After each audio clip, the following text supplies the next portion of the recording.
Hi friends, welcome to blueberries kitchen. Blueberries kitchen அன்றைக்கி நான் பார்க்க போகிறது என்னென்னா ஒரு ஸ்நாக்ஸ் ரெசிபி தாங்க. அது என்னென்னா ஃபிஷ் பக்கோடா தாங்க. சாதாரணமாக மீன்னாலே நமக்கு ஃப்ரை வறுக்கிறது இல்லைன்னா குழம்பு வைக்கிறது அந்த மணிக்காக தான் நமக்கு ஞாபகம் வரும். ஆனால் இன்றைக்கி இந்த மீனை வச்சுட்டு நம்ம ஒரு பக்கோடா ரெசிபி தாங்க பார்க்க போகிறோம். இப்போ வாங்க நம்ம வீடியோக்குள்ளே போகலாம். வீடியோக்குள்ளே போகிறதுக்கு முன்னாடி இப்போ தான் நீங்கள் ப்ளூபெரிஸ் கிச்சனை முறையாக பார்க்குறீங்கன்னா மறக்காமல் சப்ஸ்கிரைப் பண்ணிக்கோங்க. இப்போ வாங்க நம்ம வீடியோக்குள்ளே போகலாம். ஃபிஷ் பக்கோடா பண்ணுறதுக்கு எடுத்துருக்கிற மீன் பொடி நெத்திலி மீன் தாங்க நான் எடுத்திருக்கேன். நல்ல பொடியாக இருக்குங்க. அதனால தான் இன்றைக்கி நான் அதை பக்கோடா போடலான்னு யோசித்தேன். இதை நான் இப்போ க்ளீன் பண்ணி எடுத்து வச்சுருக்கேங்க. இது 1/2 கிலோ மீன் இருக்கும். இப்போ இதை நம்ம இந்த பவுலுக்குள்ளே சேர்த்துக்கலாம்.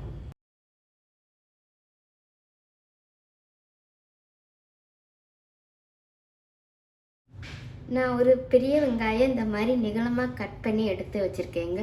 மீடியம் சைஸு வெங்காயம்னா நீங்கள் 2 எடுத்துக்கோங்க. பெரிய வெங்காயம்னா நீங்கள் 1 எடுத்துக்கோங்க. அதை இந்த மாதிரி நீளமாக கட் பண்ணி சேர்த்துக்கோங்க. நீங்கள் 1 டீஸ்பூன் அளவுக்கு அரிசி மாவுங்க, 1 டீஸ்பூன் அளவுக்கு கார்ன்ஃப்ளவர் மாவு, 2 டீஸ்பூன் அளவுக்கு கடலை மாவு,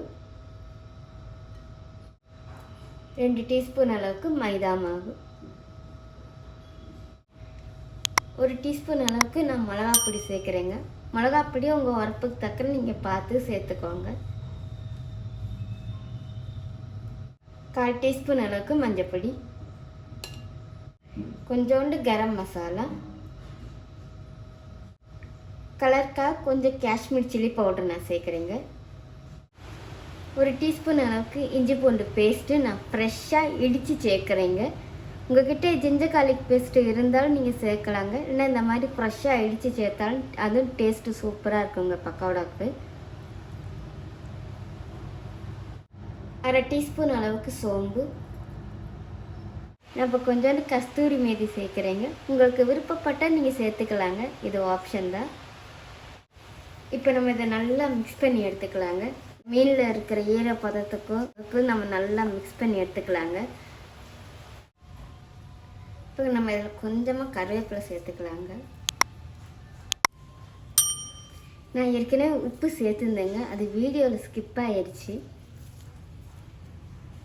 இப்போ நம்ம கருவேப்பிலை சேர்த்துட்டு மறுபடியும் நல்லா மிக்ஸ் பண்ணி எடுத்துக்கலாங்க. பாருங்கள் ஃப்ரெண்ட்ஸ், இப்போ நல்லா மிக்ஸ் பண்ணி எடுத்தாச்சு. நமக்கு இப்போ பக்கோடா பேட்டர் ரெடி ஆயிடுச்சு. இப்போ நம்ம பக்கோடா போட்டுக்கலாம். நம்ம இப்போ உத்து விட்டு அந்த மாதிரி உதிரணுங்க. அந்த ஒரு ஸ்டேஜுக்கு நம்ம அதை நல்லா பிசைஞ்சு எடுத்துக்கிறணும். நம்ம பாருங்களேன்,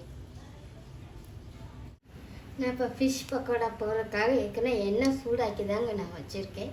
இப்போ நம்ம ஃபிஷ் பக்கோடாவை போட்டுக்கலாம்.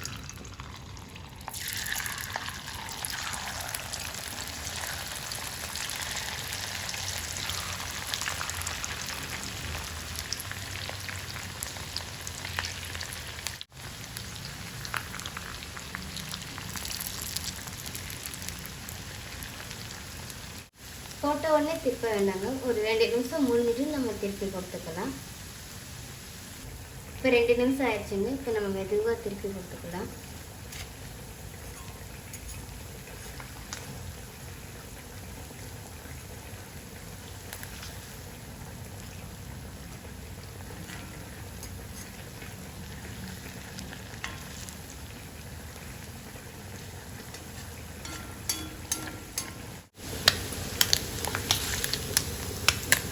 அவ்வளோதான் ஃப்ரெண்ட்ஸ், பாருங்களேன், நல்லா கிறிஸ்பாக ஃப்ரை ஆகி வந்திருக்கு.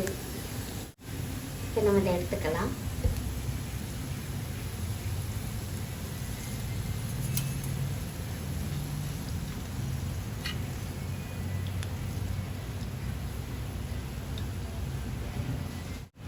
பாருங்களேன், நல்லா கிறிஸ்பாக அப்படியே க்ரன்ச்சியாக அப்படியே நல்லா ஃப்ரை ஆகி வந்திருக்குங்க. இப்போ நம்ம இதை எடுத்துக்கலாம். இப்போ இதே மாதிரி பாக்கி எல்லாத்தையும் ஃப்ரை பண்ணி எடுத்துக்கலாங்க.